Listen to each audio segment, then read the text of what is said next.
দেখো কি রান্না হচ্ছে আজকে। এখানে আলু কাটা, পেঁয়াজ কাটা, মটন রান্না হবে। তো আলুটাকে ভেজে নেবো। মটনটা ফ্রিজে আছে ম্যারিনেট করা।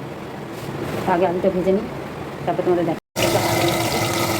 আলুটা লাল লাল করে ভাজা হবে। চিমনিটা একটু আওয়াজ হচ্ছে গাইস, এখানে একটু জোরে কথা বলতে হচ্ছে।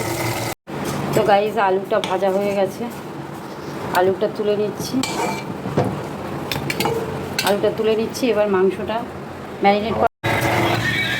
তো গাইস কড়াই তেল দিয়ে তেজপাতা দিয়ে দিয়েছি। পেঁয়াজটা ভাজা ভাজা হচ্ছে। বেশি পেঁয়াজ আমি দিই না, বেশি মশলাও দিই না। এই যে মাংসটা দেখো, এখানে প্রেশারে দুটো সিটি দিয়ে নিয়েছি। এই যে মটনটা প্রেশারে সিটি দিয়ে নিয়েছি।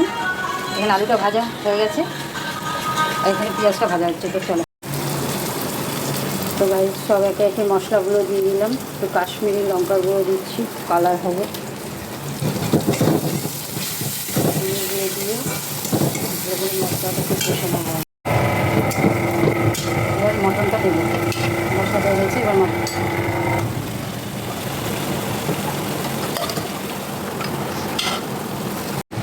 তো মটনটা মশলা দিয়ে এবার কষছি।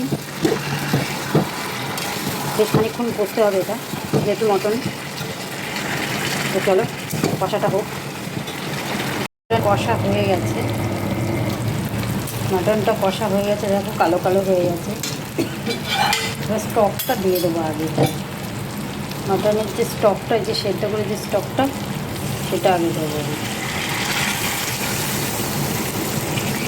এবার মাটনটা প্রেশারের মধ্যে আর একবার দিয়ে দিলাম। এবার আলুগুলো এর মধ্যে ওপরে ওপরে দিয়ে দেবো, দিয়ে আর দুটো সিটি দেবো, হয়ে যাবে। মটন গাইস দেখো আমার মটনটা রেডি হয়ে গেল। আলুগুলো আলাদা রেখেছি। তোমরা কমেন্টস করে জানাও কেমন হয়েছে।